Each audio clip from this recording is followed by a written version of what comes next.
start the presentation. Great. Thank you, everybody. It's easier for me to do a PowerPoint. We were talking about this earlier about being old school, and I came up in the professional time when everybody was introduced to PowerPoint. So I'm still a little stuck there. And actually, I'll share this. Sandra, if you want it, you can share it or keep it, whatever. But it's just to guide us a little bit. So I'm Jen Pippard. I'm from Activities, Recreation, and Care.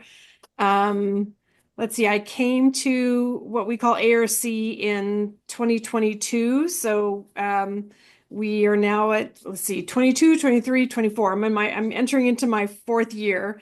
And we've done a lot during this time that I've been here. When I arrived at ARC, we were in the middle of COVID, or we were just kind of still in the thick of it. And I'm sure, like a lot of you guys, you're seeing the impact of it too. But basically, ARC is an organization that has been around for many years. I know a lot of organizations have this story that it was moms, not always moms, but usually moms who came together, two moms who started the organization. They both had daughters with Down syndrome, and they both were those kind of women that were just gonna take their daughters home and raise them like they would any of their other children. They both had large families and lots of children. And really so there's two founders that we give credit to, and what the founders were really interested in is um you know creating a world where they had any opportunity just like any of their other children. There was a large focus on recreation and being physically healthy, and I think mentally healthy is too, although we talk about mental health a little different today.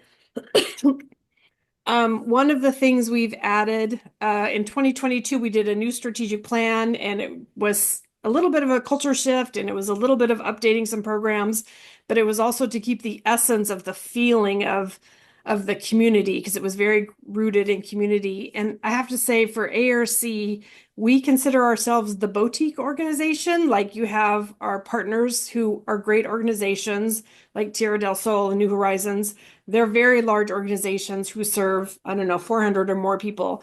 We have a very small clientele and a very small family kind of atmosphere, and we've kind of tried to keep that. So if you come to ARC, which everybody's welcome to come, it's a big white Spanish home, and it probably will always remain a home, even though we have admin offices upstairs and day program is we call it the center, is run out of the center.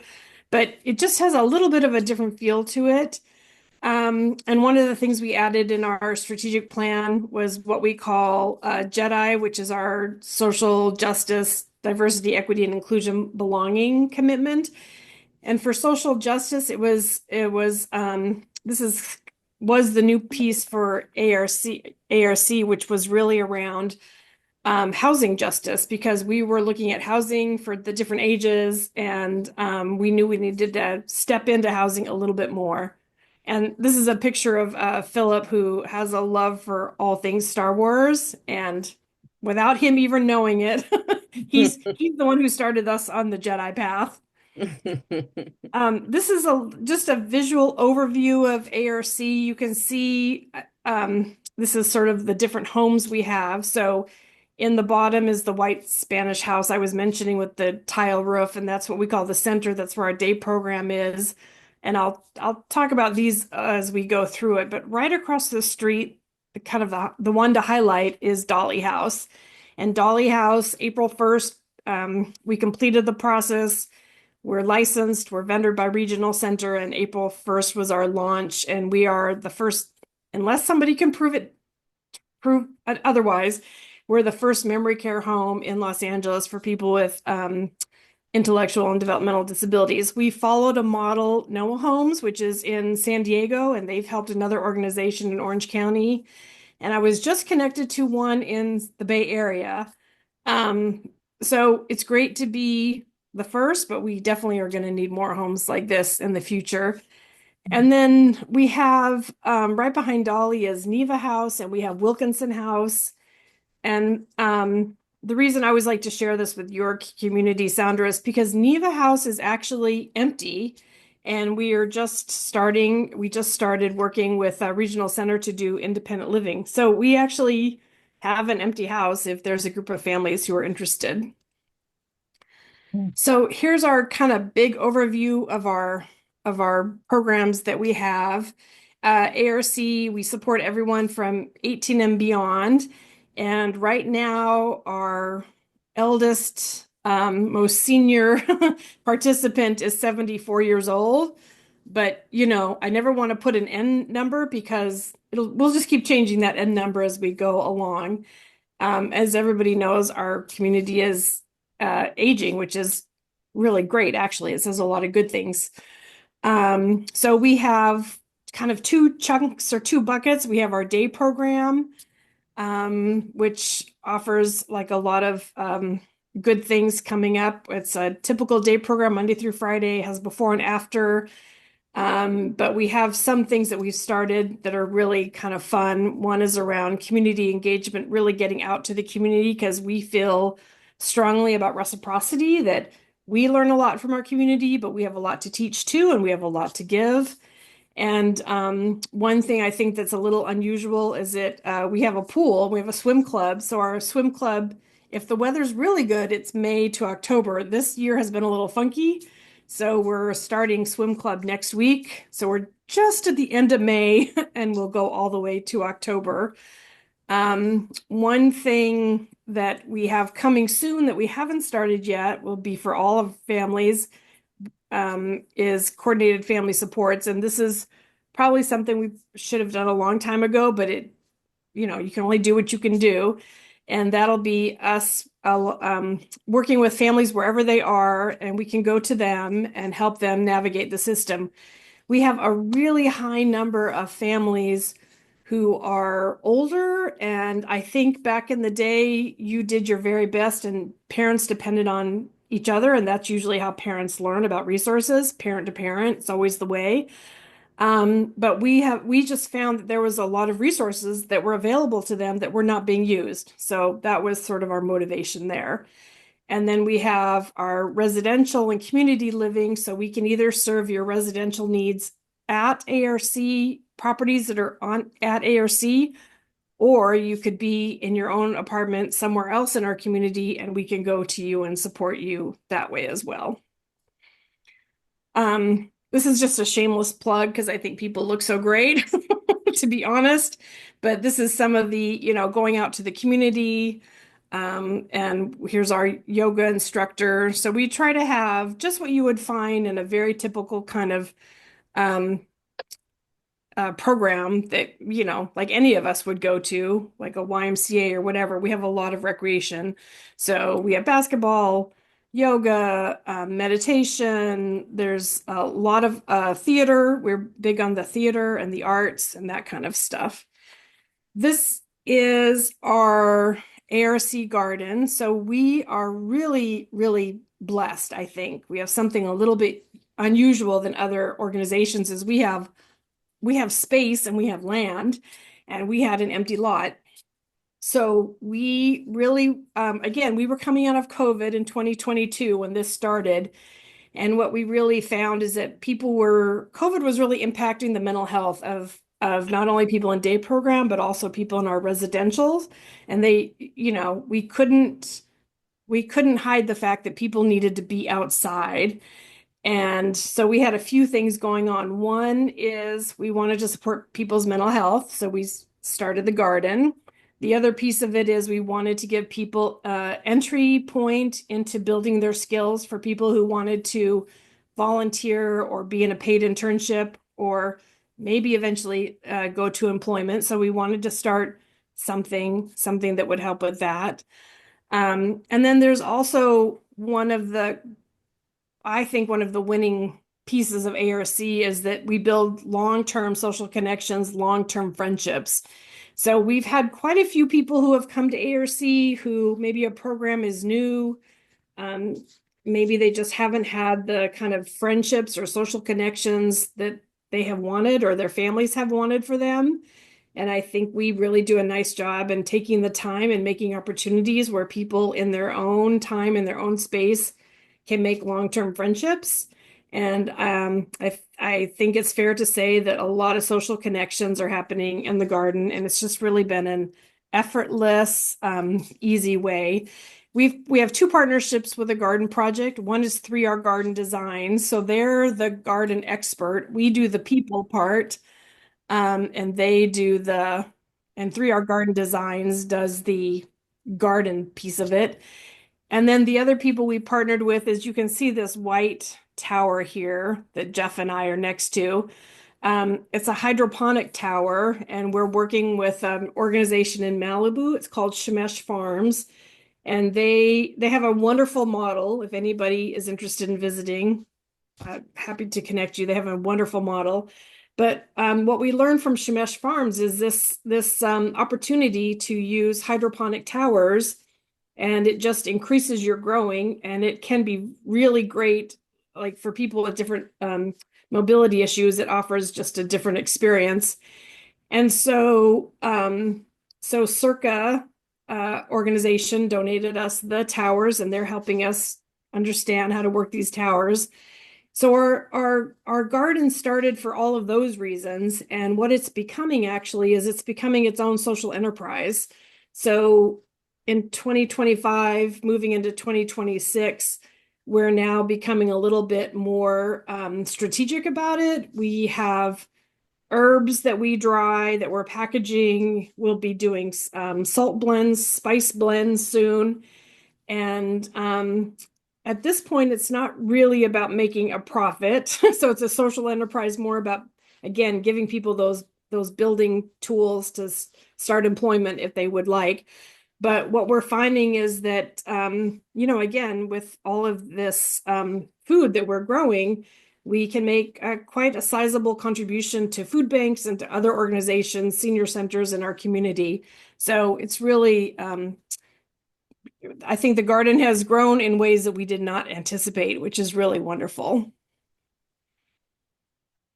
And then Dolly House. So I showed you the picture where Dolly House is just physically located. And what I thought is I would just share kind of the process and the kind of what got us to this point. So when I arrived at ARC, it was well known that we had an aging population. And one of the reasons we have an aging population, as you all know, is people are living longer. All of us are living longer. Science, medical advances have taken place. And we actually have an interesting phenomenon happening in Los Angeles where you have people with Down syndrome and other intellectual and developmental disabilities who are really entering into retirement and aging, and we do not have a system that's set up for them. So we have like this exploding kind of community that's coming up, just like we do in the larger world. And there was I think we're just not prepared, and so we need to get prepared. So that was one piece of it, and we put that into our strategic plan that we then wanted to not only have a home, but make it a memory care home. And like I said, I came in 2022, and that was where COVID was happening. And we had two women actually who were at Dolly House. This is prior to where we are now, but we had two women at Dolly House, both with Down syndrome, both experiencing dementia, not early signs. They were in full-blown dementia. And we were trying to figure out how to do dementia capable care. And we were trying to figure out how to, like, where can we build our skills? And we just had two very different scenarios. So one family actually decided, and I should say, I understand both families' path. There was we were all learning together. So one family decided to take their sister and to move her to an acute nursing facility. And that was I have to say, that was a very difficult, painful process. The nursing facility was not prepared, did not understand a person with Down syndrome, and did not understand this woman's full life. She was actually an athlete, and she competed in Special Olympics, and she had run marathons. I mean, she had a whole life that was pretty impressive. And then the other family actually chose with their sister to have her age in place at Dolly House. We partnered with Regional Center, we partnered with the family, and we partnered with hospice. And at the end of those two experiences, we said, okay, we we had one really wonderful experience where somebody was able to age in place peacefully and another that was not so well. So let's become a memory care home so we can offer people the opportunity to stay in the community where they've had lifelong friends, and we can really partner more closely, more intentionally with their families. And then we also just asked, it makes you reflect on what do you want at that point in your life? And we all want the same thing. We all want to have a kind of peaceful ending with people we love. So this is our Dolly house that we opened. And you'll see that there's, um, oh, I just lost sorry, I was trying to play with my screen so I could see it. Okay, so you'll see that, so actually, two of these people, the two women on the bookends, they both live at Dolly House now. The gentleman in the center, he was a legacy at ARC. His name was Jimmy, and Jimmy passed last October. And again, we partnered with the family, with Regional Center, and with hospice, and he died like we would all like to pass, just very peacefully, and everybody was wonderful. And I should also say for Dolly House, one of the things we're committed to is not everyone is at their end of their life. We have a huge age range at Dolly House. So I think our oldest is 62 and our youngest is 40, and people are in very, very different stages. So some people in Dolly House are experiencing cognitive decline, but they're still going out to their other programs.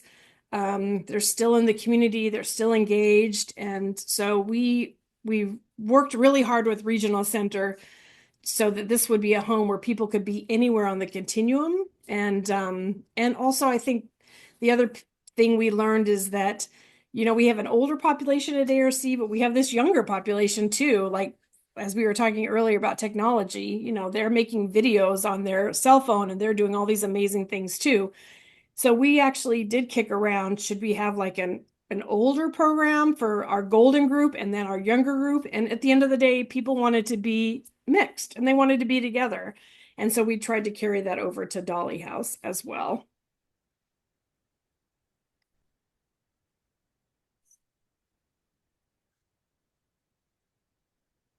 Oh, I'm sorry. I hit something on my, Technology. I know. Now I can't. Okay, I might have to stop share and share again. That's on me. I'm sorry. Thank you, Nancy. Bye, Nancy. Mhm. Bye.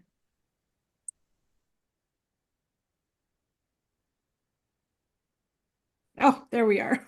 Okay.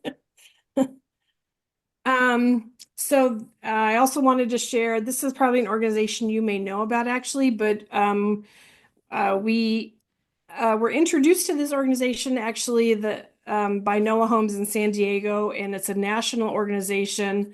So it's the National Task Group on Intellectual Disabilities and Dementia Practices, NTG. And I can share the website with everybody who's interested, but this organization has really been such a lifeline for us. Um, One of the things that, well, they've taught us a lot of things, but one of the things they've taught us really about people who are entering cognitive decline is how to take families through a process, because families are almost always the very first people to say something's different, something's changing. And so what NTG has is a screening, an early detection screening tool. It's not a diagnosis. It is just a tool to start the conversation and to start the tracking and start the process. We use the NTG screening tool at our day program and in our residentials at the age of 40. Um, Again, it's all voluntary, but I think families are really interested in it as well. And the screening tool is just several pages of a long list of observations. and it starts you to think about changes that might be happening. So you can, do the assessment 1 year and everything's fine, but as you do the assessment over several years, we've now done it 3 years for everybody, you start to see what's happening. And one of the big lessons learned on our screening tool is to have a conversation between staff and family members about what is a true change, like a true cognitive change, and what is just their personality. Like, have they always been this way? So earlier I was talking about the garden, and we have a volunteer who works in the garden. And as he became more and more of a volunteer in the garden, he became very committed to things being the way that he thinks they should be. I think it was driving everybody crazy, to be honest. And even, his mom was like, "Oh, that's really interesting." So we had to go through this process of like, does this mean that there's a cognitive change that we're experiencing? Or is this just him? And is this just aging? And is this just kind of what's happening? And it's just a example of what's happening with him. So the NTG is a free tool. It has free trainings. For us, what it means for us to partner with is that we went through a series of trainings so that there's a small group of us at ARC that are really fully understand the tool and how to implement it and how to train other people in our organization around it. And so the training is open to families, staff members, anything. What we have found is that there's a lack of physicians out in the world who understand the impact of dementia. And there's a tool and some information on NTG that they have that we do use with physicians, and how to track and start to have conversations around cognitive decline. So there's specific carve outs for information for physicians, for families, for staff, and for caregivers. And it's been really helpful for us, and it's also been helpful not only to assess, but to make sure that nobody is, overdiagnosed, or there's no jumping to assumptions. That's the better way to say it. So the other thing that we talk a lot about, because I said we have this younger group too, and the family, and so yes, we do dementia capable care, but we also serve a younger crowd. And as we were having conversations with our families, one of the things that both families of the younger crowd and the golden crowd, as we call them, were saying is, what can we do for prevention? I mean, and I think it's fair to say that this is a common conversation in our larger ecosystem as well, right? We're all trying to figure out what we can do to be as healthy as possible, and we all want to have a healthy brain. There's just so much conversation around it. So I would say that we are not a blue zone at ARC, but we are aspirational in wanting to become a blue zone. So like I said before, one of the things the founders did really well is their commitment to recreation and activities was really solid.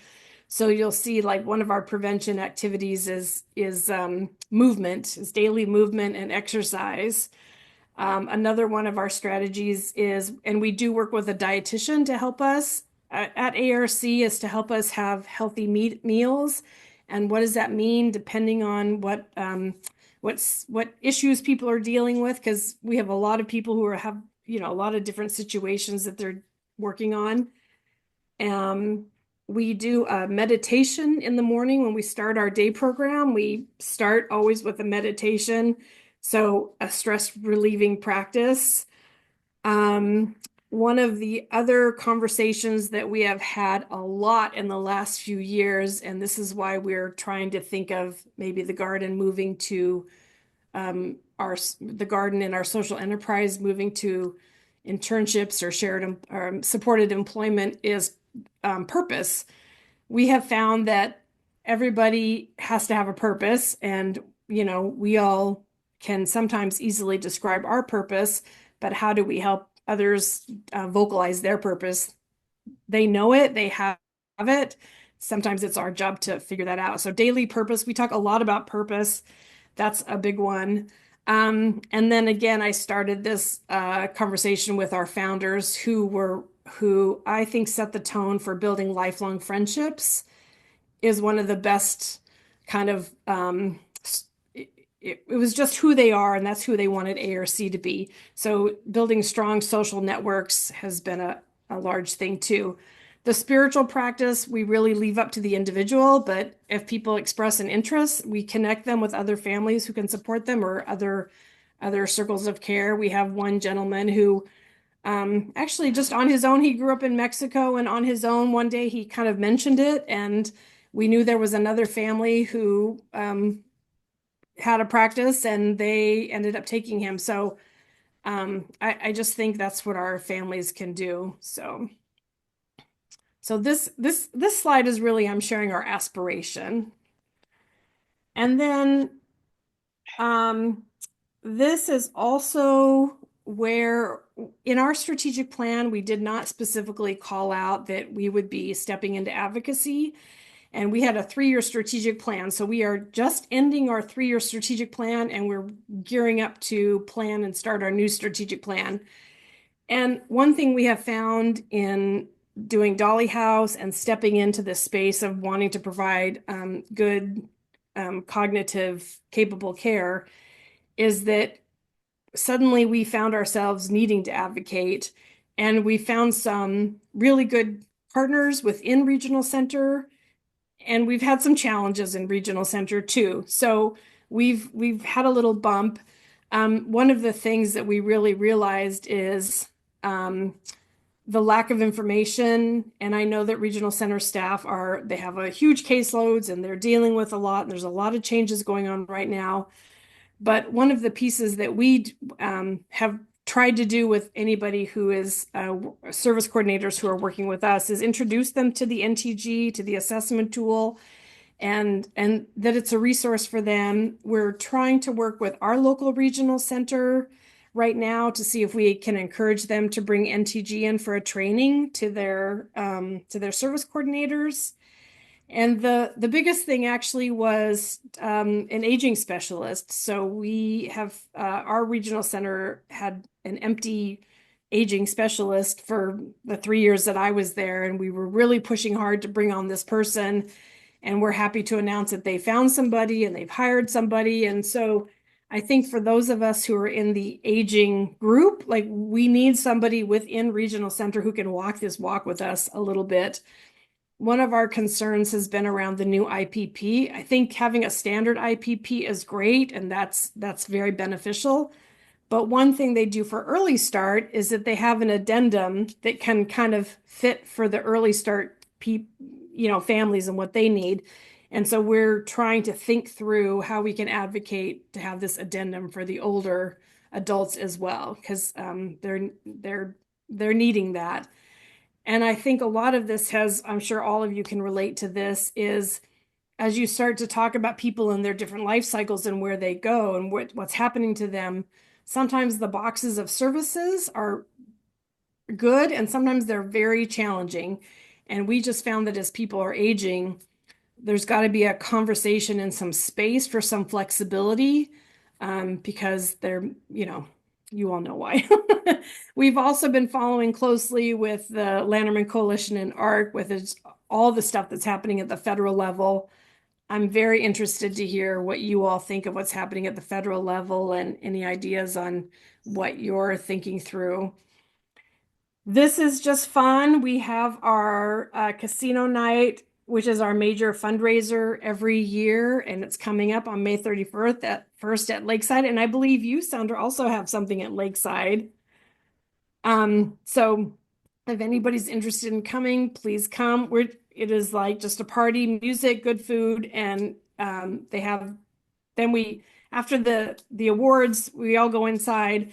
And I think one of the nice things is that all of the people in day program and residential, you get to be at the craps table with them and just have a really fun time.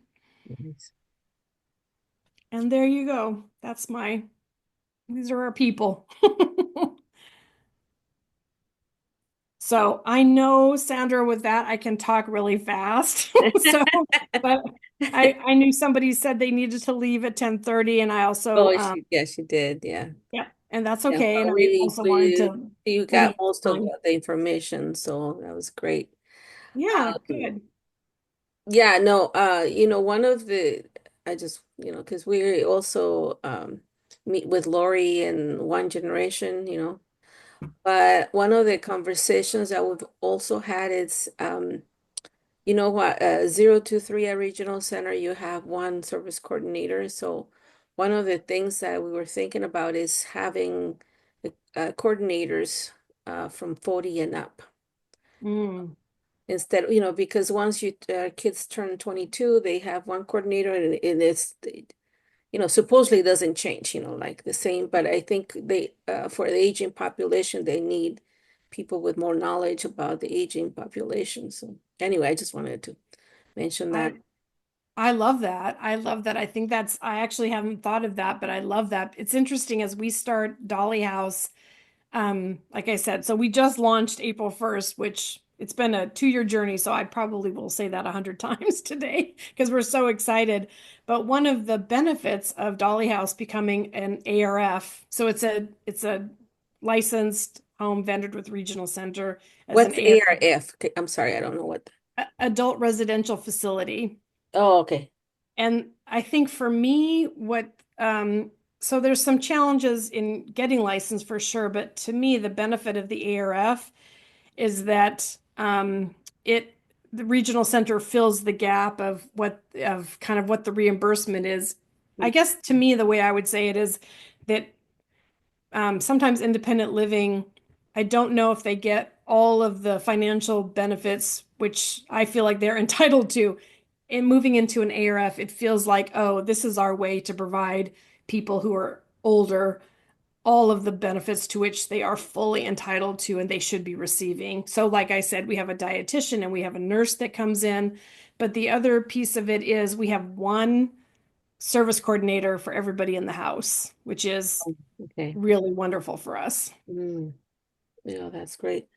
I forgot, I had a question and now I forgot what it was, but something about you were saying one of the homes is empty and it's what do you mean by a family?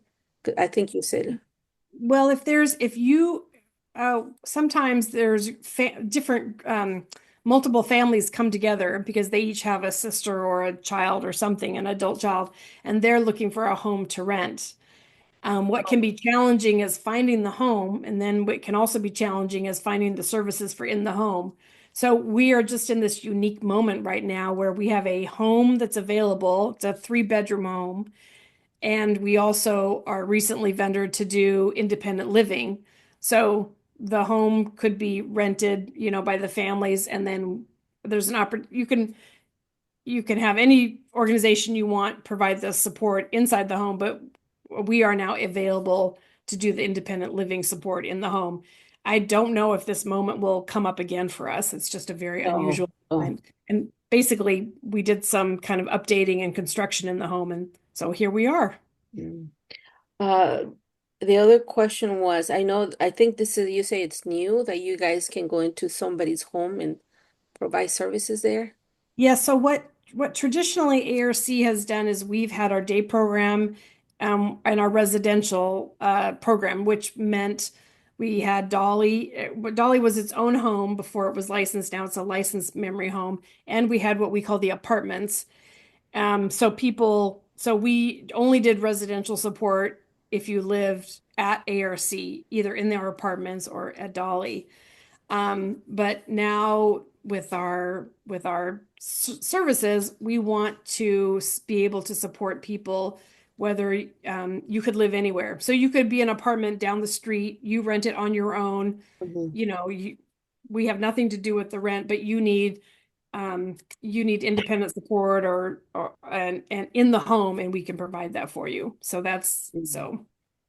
so independent living services, personal assistance, and adaptive care is the kind of the bucket we have now that we can support people wherever they live, which is really nice.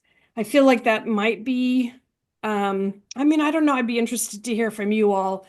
If that's a need that you're seeing in your community, that people are, wanting to live in apartments or on their own, but then families have to find the supports. I think most, I mean, I'm just speaking as a parent, but we want our kid to live with us.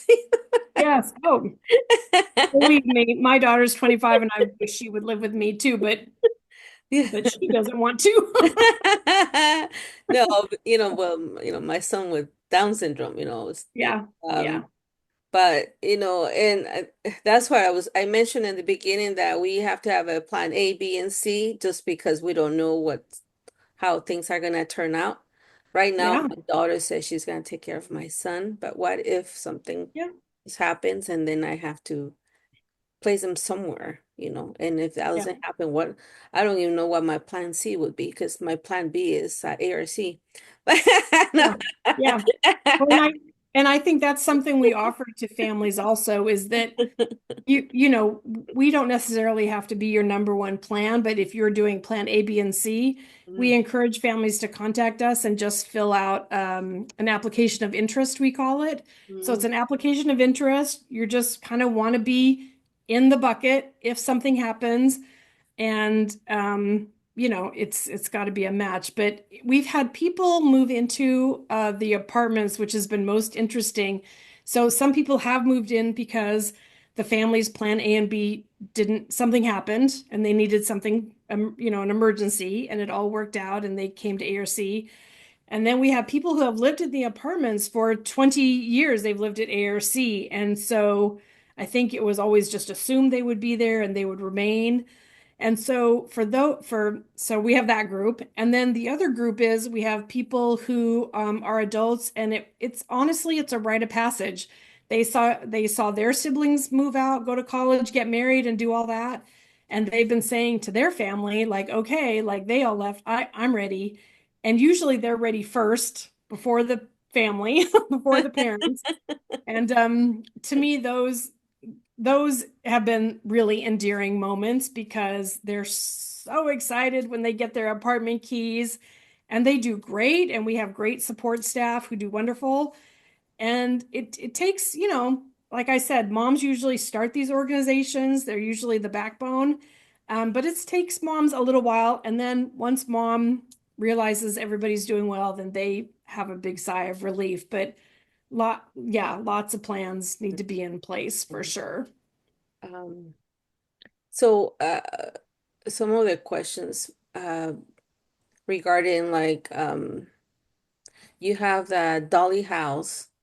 And do you prioritize the people who are already living with you guys, or, like somebody wants to come in and they're just coming from outside, kind of. Yep. So right now there's Dolly House has space for 6 people. There's 5 people in the home now, and there's one person kind of getting ready to come in. But that's actually through Regional Center, and we invite all families, as you know, Sandra, to come and take a tour, come look at ARC, look at our homes. But if it's something that you even think maybe 10 years down the road might be something you're interested in, again, you could do an application of interest. The other thing we started is because we're trying to develop this continuum of where people are. So in our thinking at the ARC apartments, that's where you're most independent. Like, first of all, it has stairs, so you have to be able to do the stairs. So, but you're pretty independent at the apartments. You go to day program or you work. We have several people who their lives are totally packed. They don't come to our day program, they go to other day programs or they work. So the apartments are the most independent. And then Dolly House is the other end of the spectrum, which is you're needing the most kind of support where you are at this phase in your life. But what our our plan is to make a continuum in the middle between the apartments and Dolly House so Mhm. that we would have another smaller home, which would provide independent living, but maybe you just need a smaller group home, a smaller group of people living together. And then we would like to do one more ARF, which is an adult residential facility that's licensed. And it would be probably a level 3 or 4. So it would be, you're still pretty independent. You're still going to day program, but you may have some mobility issues and you may have medication, which has changed things for the family. And so an ARF kind of allows some oversight for some medication because, like I said, we bring in a dietitian and a nurse. Whereas if you're an independent living, uh, you kind of you're either not on medication or you're managing your own medication, which is it's very light. But we actually the board passed not a policy, but sort of a resolution around that we will build our residential supports to be this continuum. So wherever you are on the continuum in your life, that there would be a place for people and thinking that you may start in the apartments one day and then move to, the middle kind of section of support and then move to Dolly one day, which is totally Right. available. When if do you have because I know in the day program you have like certain criterias you want in people, but for people living there, do you have criterias as to like, behaviors, or do they need toilet training, things like that? Yeah. So not at Dolly House at the memory care, you don't need to be have toilet tray. You're okay. You might have been at one time, but life has taken a turn. In the apartments with independent living, um, I mean, I have to be honest, we really do not have many behavioral challenges, which um, it's funny. The reason I'm hesitant to say that is because we've had people say to us, "Oh, you do behavioral issues," and I'm looking at the person thinking, that to me is not a behavioral issue, but so I feel like we have like a pretty easy, endearing crowd, to be honest. But yes, if people have, but we do have a range, definitely a range of some people getting different kind of supports where they are for day program. You do have to be able to toilet yourself, and go to the bathroom.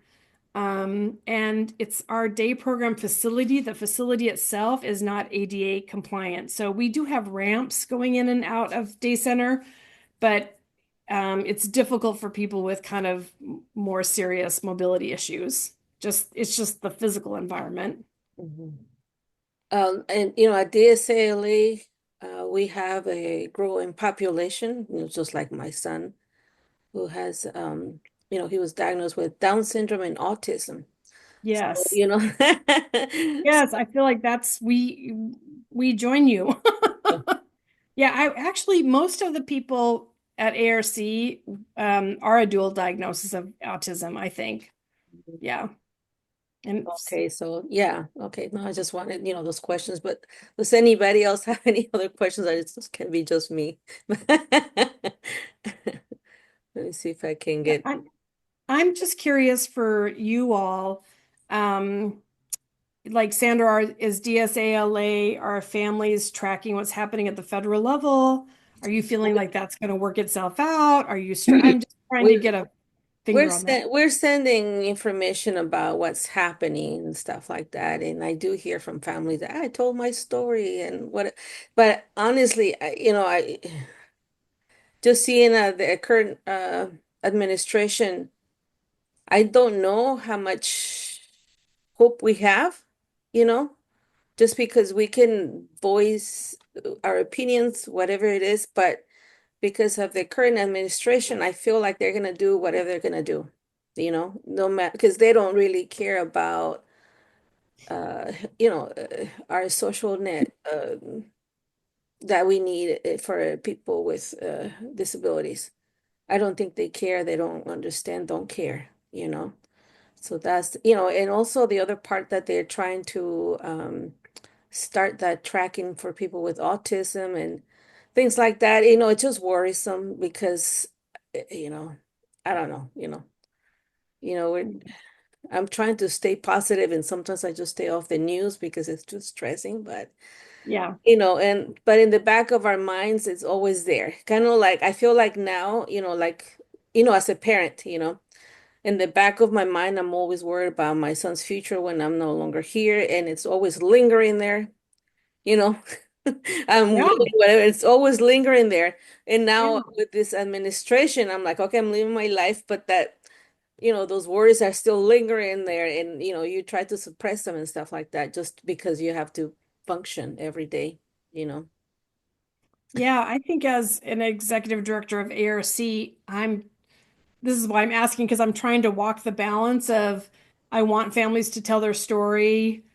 Join the Lanterman Coalition does nice letters where you just go online and you kind of add your information. So like do that, but also like we have to take care of ourselves and be healthy and you know, this is like we have a long game ahead of us. So yeah, Yeah. it's interesting to hear where you guys are at because it's I'm like struggling like what's the balance? Like Yeah, yeah. believe me, I could rage all, I could get excited all day, but that's not going to serve anybody.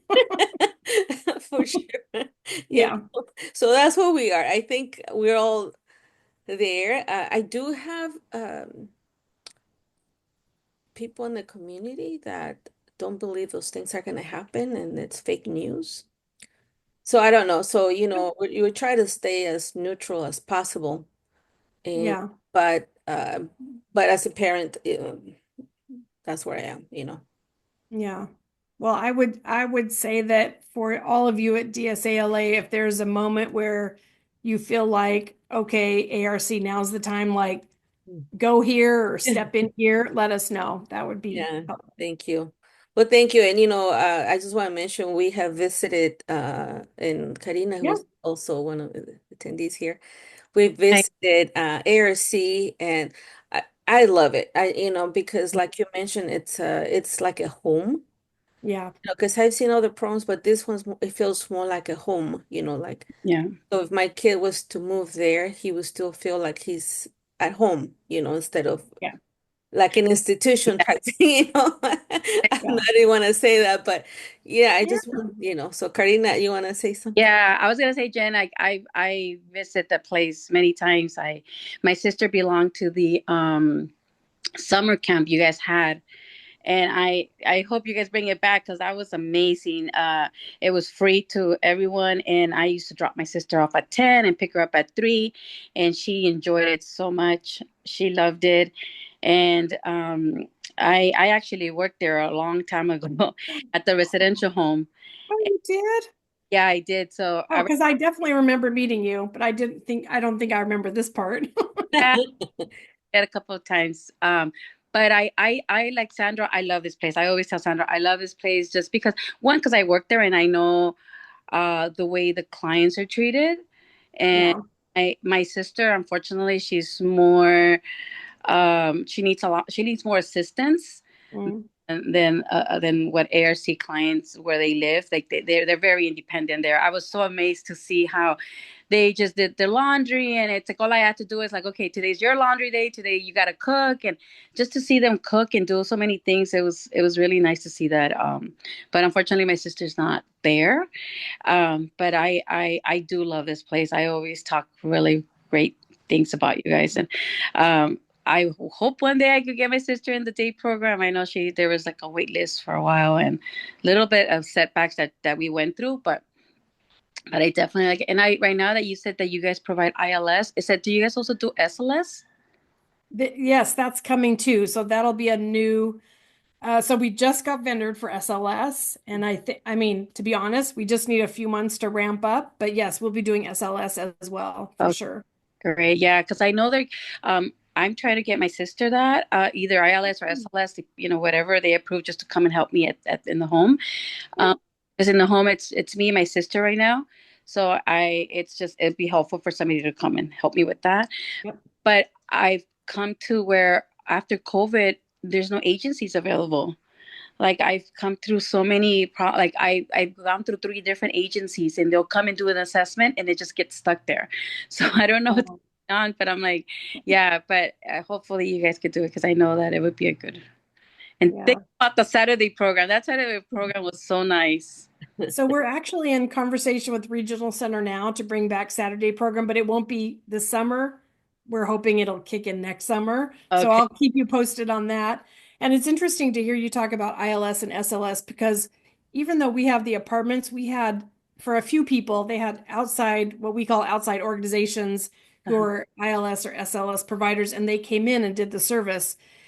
And we just consistently had this challenge where we just felt like our support was better. And so it was like, okay, we need to become our own ILS, SLS provider because we have a very high standard of training. All of our staff, at a minimum, have 2 hours a month of training a month. That's the absolute minimum. And they have a DSP1, DSP2, and then we have this whole overlay of cognitive capable care. So our staff are trained to the max. Nice. And I was just so, like I said, I'm 4 years into this industry and this position, and I was shocked at the lack of training so many people have.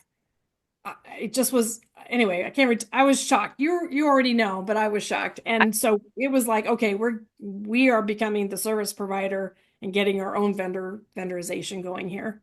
I think that when you're in the field and you get to see somebody else come in and work, you're like, wait, what are you doing? Yeah. I did ILS, SLS. That's how I started in this field. That was like Oh, back 25 years ago, a long time ago. And when I see it in my home or when I see other staff, I'm like you're not supposed to just come and sit there and do nothing. Like yeah, I remember what the agency had such huge expectations from us. So maybe I just came to a good company that did good training. But yeah, I think like you said, like when you get people and you're like, wait, we could do this ourselves because you have yeah. expectations for your staff. Yeah, exactly. And to be able to do it in people's home is, Yeah. like Sandra was saying, people should be able to live where they want to live. And so the service should follow you where you are. You Yeah. shouldn't have to go to the service. That's the challenge. Yeah. Yeah. Yes. Thank you, Jen. I really do. I'm looking forward to the salary program. Yes. It's so nice to see you Yeah, again. we have I'm sure you told me that before, but like Yeah. the fact that you work there, that is just wonderful. Yeah, I loved it. When you guys were there, when I was working there, it was just the apartment and then the house across the pool. You guys now have a pool? Yep. Yeah, Yep. yeah. And actually we have swim club. When we have swim club at the end of May, we ended it when we have our Oktoberfest. And at least once a week, I suddenly feel like I have to support the swim club and go swimming. So is it swim club for is do you invite outsiders or just you guys? Well, actually, right now it's just us, but you could be, you could come to our day program for half a day or a full day and it could line up with a swim club. I Mm. think our swim club instructor, our coach, she is exceptional. I think she's really exceptional. Mhm. Yeah. Uh, And can I it's ask you hot in LA. one more question? Do you guys have any transportation or how do people come to your day program? So overwhelmingly, so I'd like 90% of day program people or 95% live at home, and almost everybody uses Access. There's a few people who Uber, but almost everybody is on Access. And yeah, I wonder if maybe we're a little unusual that we have so many people on Access, but it's worked for us. We Mm. are on a bus line, but no. Yeah. You have a plan, right? You guys have like if you do a community, Oh, sorry, it broke up a little bit. What was that? you guys have like a minivan, like if you guys do community outings. Oh, yeah, actually, we have several. Yeah. So within day program, we go out. Actually, we have several groups that go out, but the one that we've kind of started this year that's much more intentional is what we call our kindness club. And we've actually have three organizations that we've intentionally partnered with, and we volunteer there. So our people go out.